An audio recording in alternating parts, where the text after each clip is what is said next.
Welcome to the afternoon session. And we have a talk by Sir David Tong. He's from Cambridge University and he'll be telling us about field theory, basically a Chern-Simons theory for the Indian Ocean. Thank you. Thank you very much. Firstly, a great thank you to the organizers for inviting me to this conference. I'm a sort of an imposter here. I know nothing at all about turbulence, so it's been wonderful to learn a few things over the past 2 days.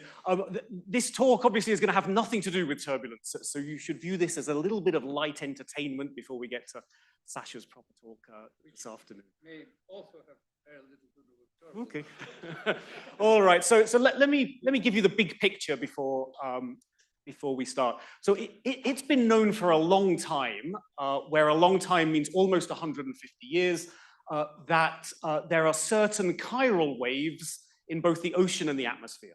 So a chiral wave is a wave that can only move in one direction, can't go the other way.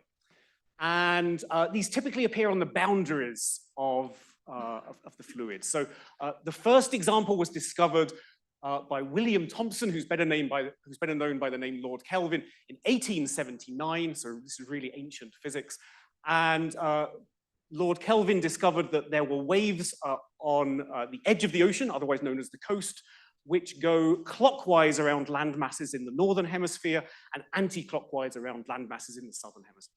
So these are waves that are driven by the Coriolis force, which will be important for this talk, has a different sign in the northern and the southern hemisphere and therefore drives the direction. Later in the 1950s, it was understood that there are similar chiral waves that live at the equator. The equator should be viewed as a boundary between the northern hemisphere and the southern hemisphere. These waves go from east to west. Along the equator, they're important. In the Pacific Ocean, they drive El Niños, for example. So it's been a long-known fact in fluid dynamics that certain fluids have chiral edge modes that only go one way. And then in a very different area of physics, in condensed matter physics, there has been increasing appreciation that chiral edge modes are important. So there is a phase of matter called topological phases of matter. The first of these was discovered in the 1980s. It's the quantum Hall effect. I'll explain a little what that is shortly. But this century, there's been huge development in our understanding of what's called topological phases of matter, starting with the discovery of the topological insulator, both theoretically and experimentally. And these topological phases of matter are almost defined by the fact that they have something interesting going on the surface. They have some specific modes that are localized on the surface or the edge, and these modes do something unusual where something along the lines of chirality is what's meant by unusual. So let me give you the paradigmatic example. It's the quantum Hall effect. The quantum Hall effect is what happens when you take a bunch of electrons and you restrict them to move in a plane, and then you put a big magnetic field perpendicular to the plane. And these electrons do miraculous things. Among the things they do is the excitations of this gas of electrons carry fractional charge. Charge is quantized in our world, but these excitations are seen experimentally to carry charge E/3 or E/5, where E is the charge of the electron. So really magical things. One of the consequences of this magic is that there are edge modes on the boundary of a quantum Hall state, which are chiral that only go one way. Okay, so it's quite nice that this same sort of physics is seen in two different places. And then in 2017, there was a really beautiful paper by 3 fluid dynamicists whose names are Delplace, Marston, and Venai. And I should know their first names, but I've never met them. So Pierre Delplace, Brad Marston, and does anybody know Anton Venai? Okay, thank you. And they made this connection more specific. They showed that if you look at the equations of fluid dynamics, rather hidden within those very familiar equations of fluid dynamics is some topology, and you can understand that the topology is indeed responsible for the existence of these chiral edge modes, much as was understood previously in the condensed matter literature. The novelty here, because fluid dynamicists have known about topology much longer than field theorists have known about topology, the novelty is that the topology takes place in momentum space, not in the real space that you're looking at. So that's really what they discovered. All right. We know from the condensed matter side of things that there are many, many different ways to view these topological phases of matter, and each different way of looking at it gives you some slightly different information. And one of the most natural ways is just to write down a low energy effective field theory that governs the dynamics of this topological state of matter. And if it's a quantum Hall state, that low energy effective field theory is something very famous. It's called Chern-Simons theory. I'll show you later in the talk exactly what Chern-Simons theory is. But somehow just by writing down the theory, and by theory here, because I'm a high energy theorist, I really mean an action. But you could equally well think in terms of equations of motion. By writing down the action is what's called an action for a topological field theory. And you can just see by looking at the action that it has certain pretty properties. So I thought it might be nice to try and make this connection more explicit and see if we could reformulate the equations of fluid mechanics in terms of something more familiar to high energy physicists and condensed matter physicists, which is gauge theory and Chern-Simons theory. So that's what I'm going to show you. The punchline of the talk is that there are certain equations of fluid dynamics which you can rewrite as a gauge theory, and in a certain limit, the gauge theory is Chern-Simons. That's where we're going. All right, so this will be very boring for fluid dynamicists, but let me walk you through the equations that we're going to talk about. These are called the shallow water equations. They are very badly named. They describe, among other things, the ocean, which is not particularly shallow, and they describe the atmosphere, which is not particularly water. What they really describe is any layer of fluid whose width is much bigger than its height. So you can derive them from the Navier-Stokes equation. Strictly, it's the Euler equation. Viscosity is completely unimportant for this talk. You can derive them from the Euler equation by assuming that the velocity in that direction is independent of the height. Okay. So what have we got here? They're variables. There are three variables in the plane. This is planar physics plus time. And the three variables are the height of the fluid h, and the velocity of the fluid, and the velocity just moves in the horizontal directions u and v. And there's three equations, and they're very simple to understand. So let me just walk you through them. The capital D's here, of course, the material derivatives, which is, again, I feel embarrassed saying this in front of fluid dynamicists, but for the gravity people in the audience, the material derivative is what you feel if you're lying in the fluid and floating along with the fluid. It's how things change in that way. And there are three equations. The first one really comes from the conservation of mass of the fluid. The fluid is incompressible. Usually in 3 dimensions, that would mean that the divergence of u has to be 0.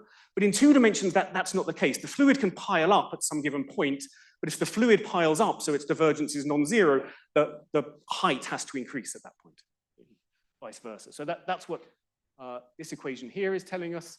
And the other two equations are just Newton's F equals ma. So on the left-hand side is the acceleration of the fluid, and on the right-hand side are the two forces. There is the Coriolis force and the force of gravity. U without vector. U without vector is the first component of, yeah, U and V are the velocities in the x and the y direction. So there are two constants in this. F is the strength of the Coriolis force. Should have looked this up before the talk. Order of magnitude 10 to the -2 inverse seconds. Okay. Importantly, and we'll see why this is important as the talk goes forward, Coriolis force is positive in the northern hemisphere and negative in the southern hemisphere, and it vanishes at the equator. So this number F depends where you live on the Earth. F is 4 times smaller here than it is back home. All right, so this is the Coriolis force. Coriolis force is just like the Lorentz force in a magnetic field, which is partly why this connection to the quantum Hall effect is coming up. If you're moving in that direction, the Coriolis force pushes you at right angles. And then there's the force of gravity. Again, just something obvious. Gravity pushes down, but here gravity accelerates you in the horizontal directions. What's going on is if the surface of your fluid has a slope like this, gravity wants to push it down, and in pushing it down, it accelerates the fluid in that direction. Okay. So these are the equations, very, very simple differential equations, nonlinear differential equations, as always in fluid mechanics, but nonetheless extremely simple. So these are small waves which can be described by height, like the wave which is holding on itself is not described. That's right, yeah, that's right. But nonetheless nonlinear. All right, for the purposes of this talk, everything we're going to do is captured by the linearized equation. So it's really very straightforward. So to linearize these equations, I pick some constant height h, and I look at small fluctuations about that constant height. That's going to be a variable that I call eta. And these are the linearized equations. And once you've got linearized equations, you should look for wave motion. for these linearized equations. So I plug in a Fourier ansatz. You simply solve the Fourier ansatz. Very, very straightforward calculation. Let me tell you the end point of this calculation. So here are the linearized equations up here. And when you solve for wave-like solutions, you find that there are waves that have the following dispersion relation. So this is frequency. This is wave number. Very hard for me not to say momentum, because that's what it is in quantum mechanics, but wave number in fluid mechanics. And you find essentially two branches of solutions. So one of them are called Poincare waves. They're also called inertia gravity waves. And these are fast-moving waves on the ocean, fast because the slope here is big. And they have a dispersion relation which looks like the following. So if you're a relativistic physicist, this dispersion relation is very familiar. It's the dispersion relation of special relativity. E squared equals p squared plus m squared, with factors of the speed of light that I've set to 1. So you can see here that in that relativistic interpretation, the frequency is the square root of momentum squared plus this term. So the Coriolis force is acting like the mass for these waves in a quantum field theory language, or it's the gap between the lowest frequency waves. So it's this gap here is given by the strength of the Coriolis force. Okay. So this is very familiar. In addition, there's something which is very unfamiliar if you're a relativistic physicist, which is there is a set of waves that have zero dispersion. It's what in condensed matter physics you'll call a flat band. So these are waves with frequency 0.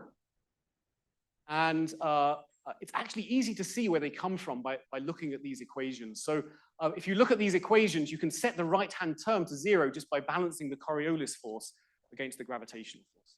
So you have a surface of the ocean, but the surface is not flat. The surface is actually tilted in some way. Gravity wants to push you down, but if the fluid is moving in that direction, the Coriolis force will compensate gravity. And so you can actually have static solutions to the surface of the ocean, which are not flat, but are curved in various ways. That's the meaning of this flat band here. It's what fluid dynamics is called geostrophic balance. It's a big deal in the ocean. The height of the ocean differs by maybe 6 meters around the world from what you would naively think it should be because of this geostrophic balance. All right, any questions about this? Thank you very much. That's important. I'm assuming F to be a constant. In fact, the next thing I was going to say is that you can return to these equations and you can modify them in various ways. So you can ask, what if the waves have wavelength that's long enough that you notice that the Coriolis force is changing over time? You could also ask, what if the height is not constant, but varies in space? There's some topography on the ocean floor. Both of those things do interesting things, and in particular, they give some dispersion to this flat band. Yeah, thank you. Viscosity is 0. Yeah, no dissipation. And it's going to be important because I'm going to write down Lagrangians and Hamiltonians that you could not do without dissipation. Other questions? All right.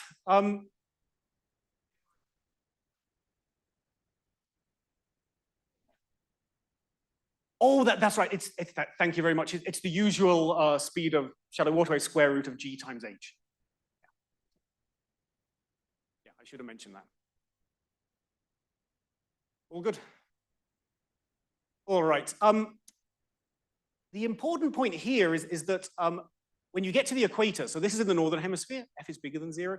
When you get to the equator, the gap to the Poincare waves closes. And then in the southern hemisphere, there's somehow a flip between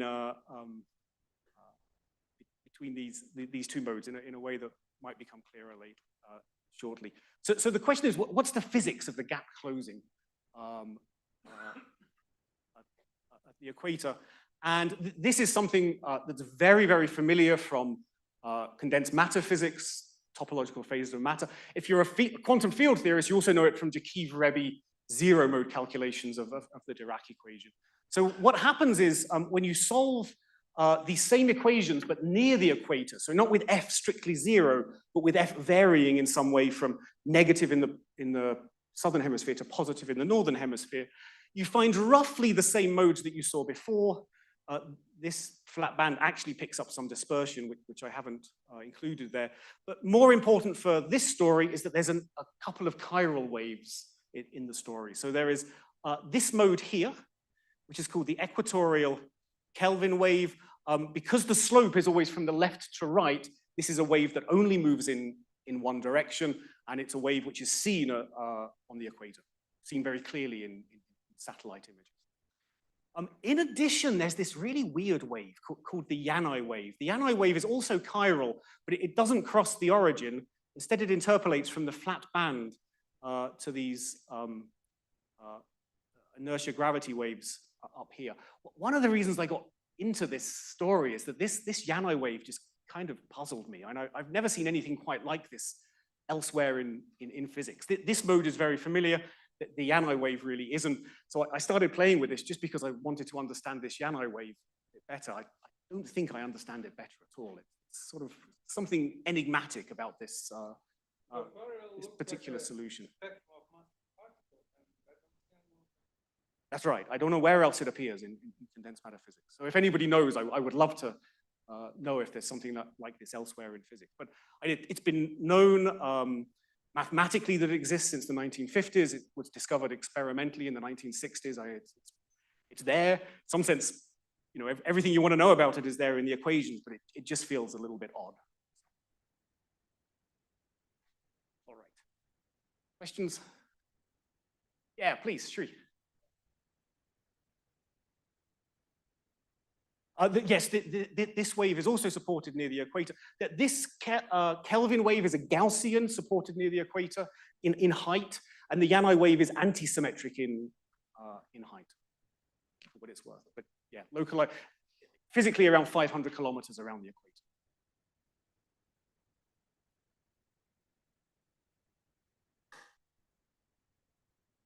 Interesting, okay. All right, so everything I showed on the last slide was well understood more or less by the 1960s.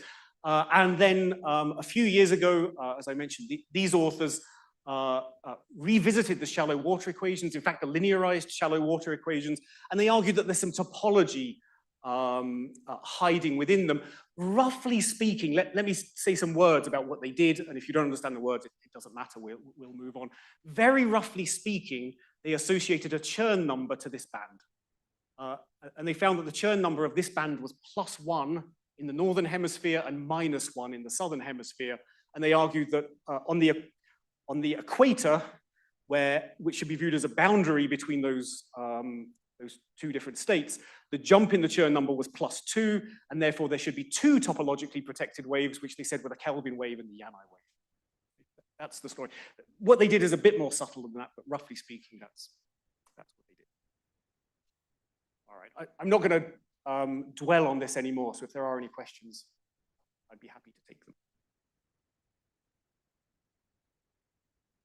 All right, so let me tell you what I wanted to do. I just wanted to go back to this and see, as I said, if there was some way of understanding it in a way that's a bit more familiar to, well, certainly to high energy physicists, but also to condensed matter physicists. Is it possible to write down an effective action that captures this full nonlinear shallow water equations, and in the context of condensed matter physics, gauge theory, meaning Maxwell theory of electromagnetism, is the usual way to think about topological phases. So what I wanted to ask is there some change of variables where you can recast these equations of motion in terms of a gauge theory in 2+1 dimensions? And the answer is yes. So let me show you how this works. I'm going to work with action principles instead of equations of motion. So the claim is that the following action is the action for shallow water. So what is it? It's an action for electric and magnetic fields in 2+1 dimensions. Let me remind you, if space and time is, or if space is two-dimensional, the magnetic field is a single scalar, and the electric field is a vector. So there's two electric fields and a single magnetic field.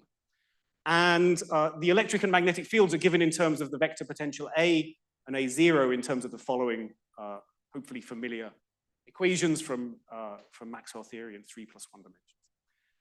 All right, so what have we got here? We've got a term that's a little bit like Maxwell. Maxwell equation, the action is E squared minus B squared.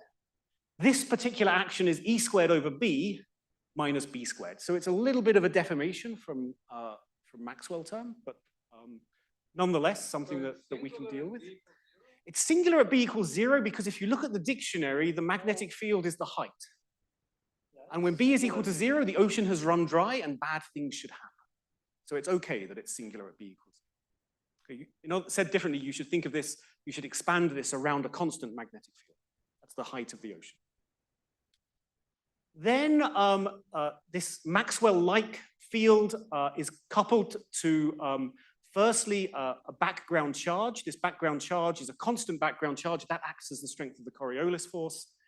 And then, you know, the A mu couples to the current in a field theory context, not current in a fluid context, couples to the current. And the current is slightly odd. The current is made of two dynamical scalar fields, which themselves don't have any dynamic, any kinetic terms. So there's something slightly weird going on. Are they related to U and H?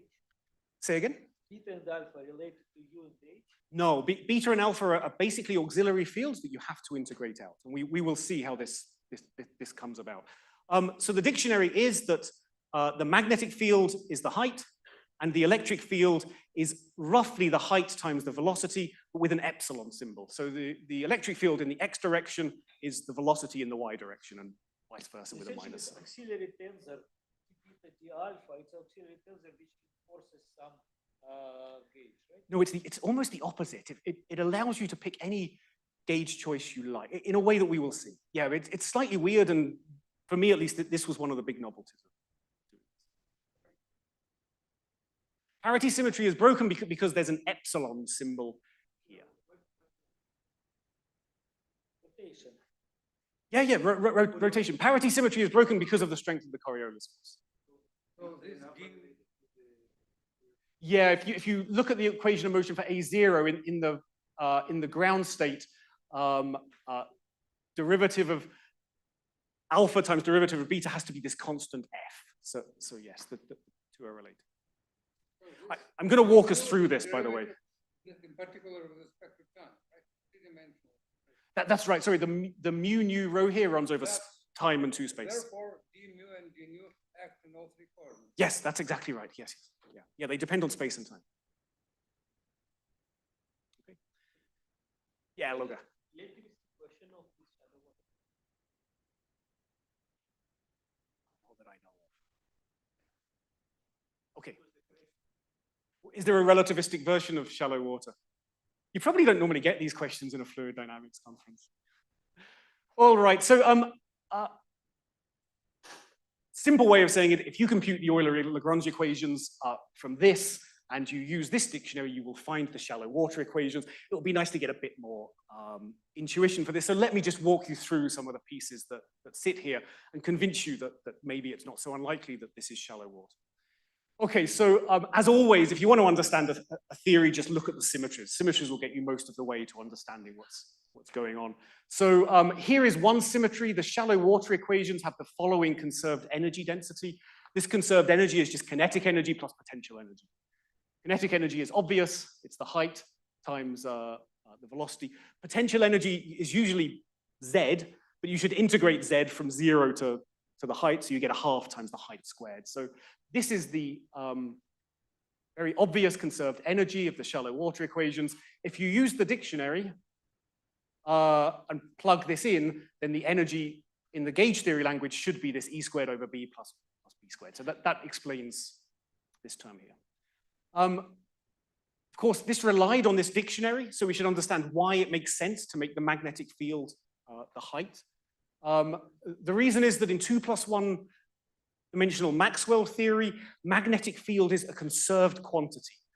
In the following sense, that there's a Bianchi type identity, which tells you that the time derivative of the magnetic field is the curl of the electric field. That's the same as one of the 3D Maxwell equations, but in 2+1, the magnetic field is just a scalar, not a vector. You understand this equation, exactly, yes. So there is nothing. But it gives rise to this. You know, it's just the same statement that there are two of the Maxwell equations with 0 on the right-hand side. That's all. Yeah. So it gives rise to this equation here. This equation here is a continuity-like equation. It's the derivative of something plus the divergence of something else is equal to 0, where this is the conserved quantity and this is the current associated to that conserved quantity. Oh, yeah, I messed this up, didn't I? Thank you. Yes, this is a 1. Well done, Logan. Yeah, it's the curl. Thank you. Yeah. All right, so if you have a 2 plus 1 dimensional U1 gauge theory, you're always going to have a conserved quantity. That conserved quantity should correspond to something that's conserved in the shallow water equations, and height is the very obvious thing that's conserved. In fact, this shallow water equation is a continuity equation for height or mass conservation, this means that you get this for free. The Bianchi identity of the gauge theory gives you this equation. All right, next you can ask, what's electric charge in this theory? So if you look at what Gauss's law is in this theory, usually Gauss's law is divergence of E is equal to electric charge. Here, because of this, it's the divergence of E divided by the magnetic field is equal to electric charge. If you compute the divergence of E using the dictionary, you find that this is the vorticity of the fluid. So in other words, the electric charge in this theory is vorticity. So it's a theory whose magnetic field is the height of the fluid, and where any electric charge is the vorticity of the fluid. Put in an electric charge, locally the fluid starts to swirl around that. All right, finally, there's this weird term here.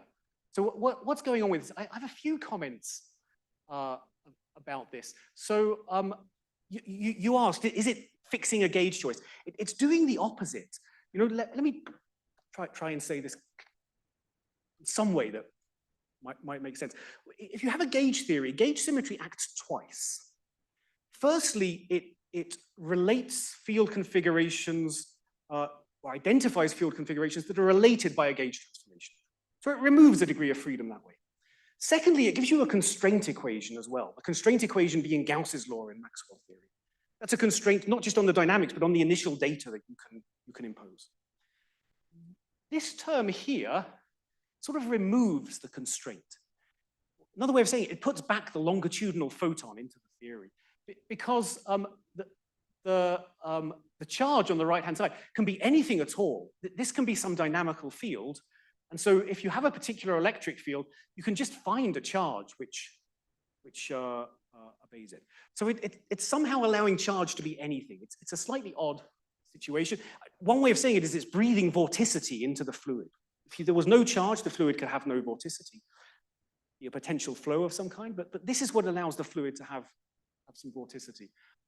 Another thing I'm going to skip because of lack of time, but I'll be happy to talk to people afterwards. All right, so we had this nonlinear theory, a Maxwell-like theory that is the same as the shallow water equations. Now you can ask, what does it tell us about topology? Anything at all? So the first thing we should do to understand the wave equations is just to linearize it. If you linearize around a given magnetic field, H here, I think I should apologize. The B here is that what was the old B has been replaced by H plus new B.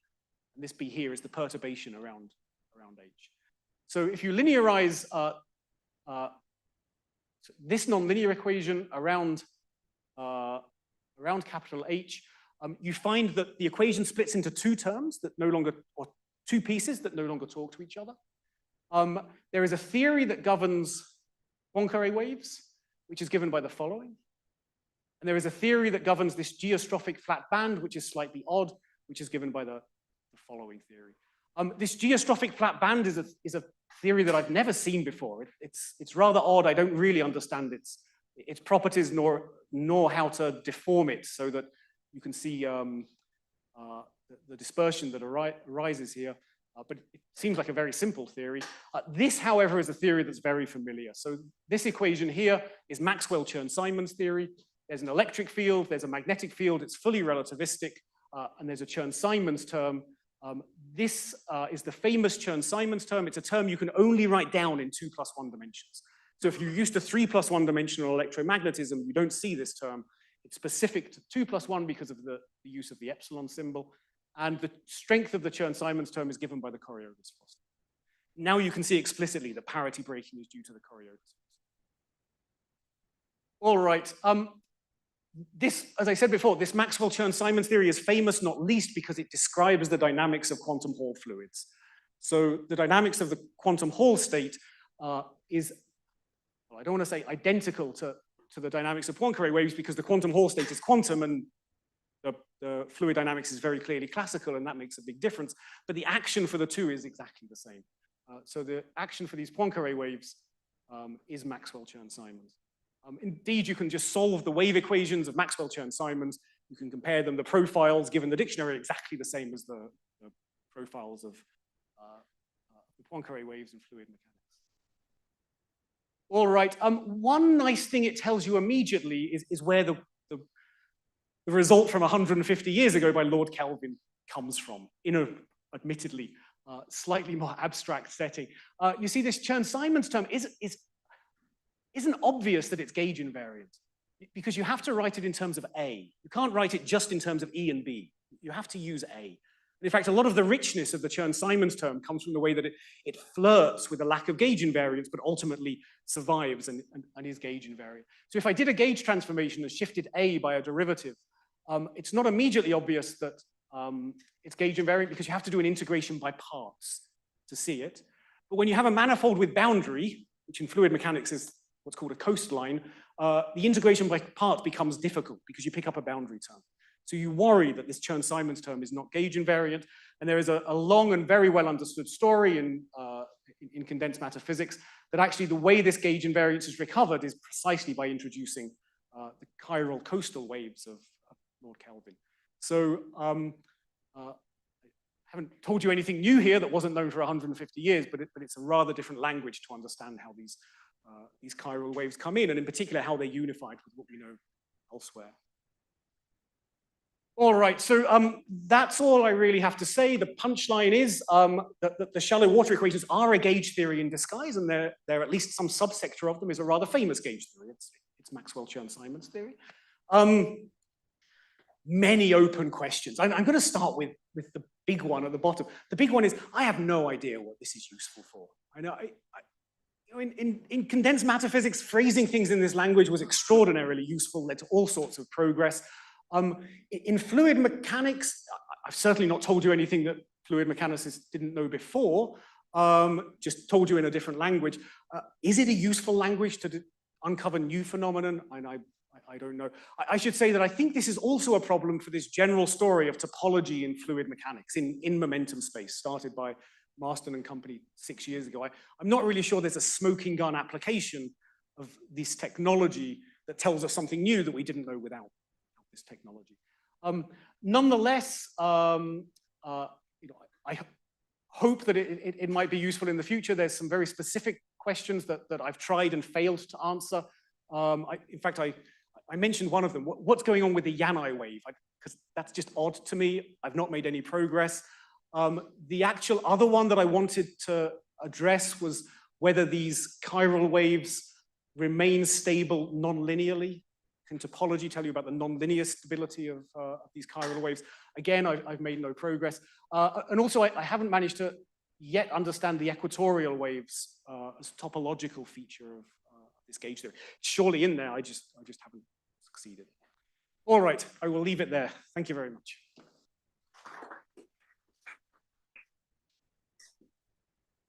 Is there a conserved charge?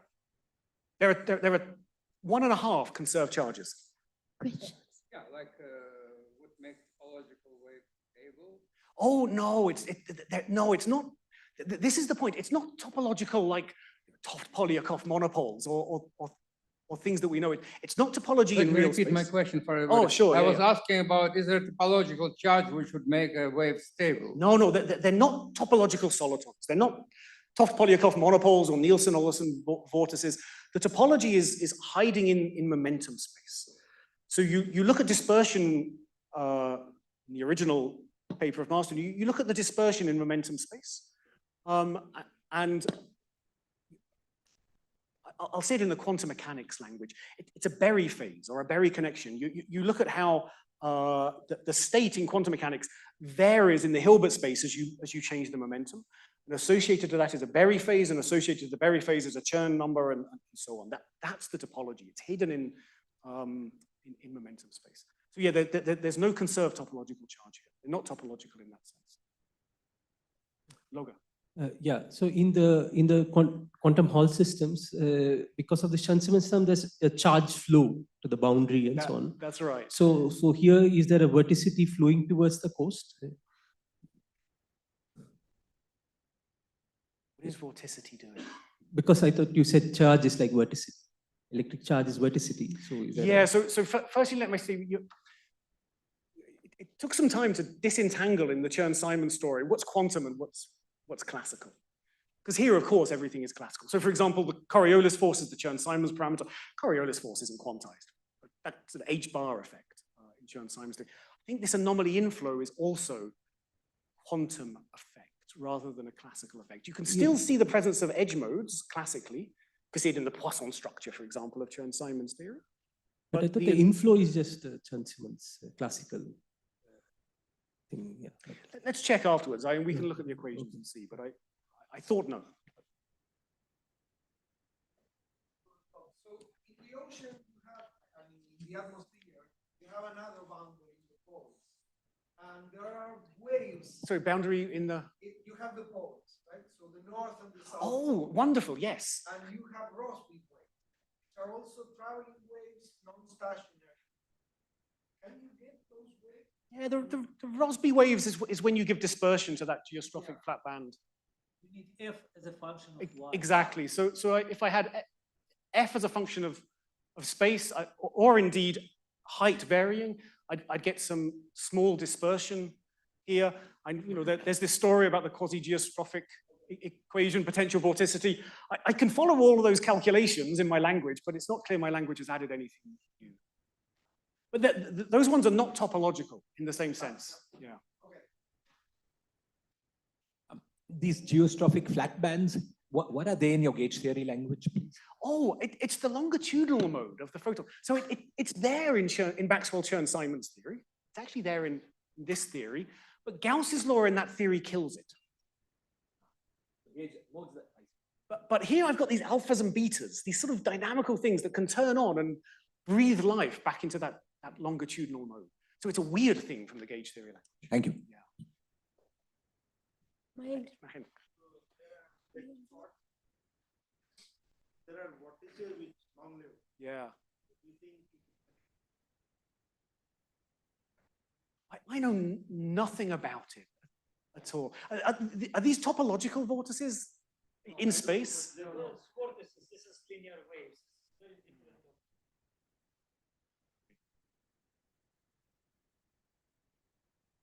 Any other questions?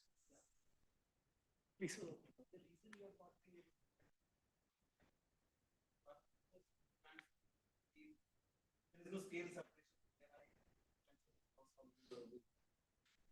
Well, that's right. I certainly wouldn't expect to be able to write down an action just for the Yanai wave, precisely because it connects those two. I wanted to get. Being able to write that because there is a clear space there between the pointer and the... Yeah, that's precisely because there's that gap which disconnects them. That's right.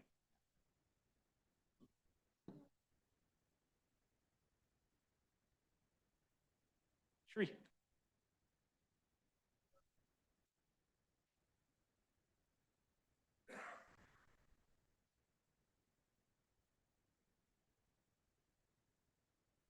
That's a great question. It would be simple enough to change the gauge equations of motion, not the action, obviously, but to change the equation of motion of the gauge theory and then just see how one could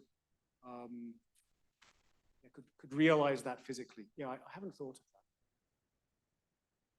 that. It's another open question about whether this topology survives the addition of viscosity.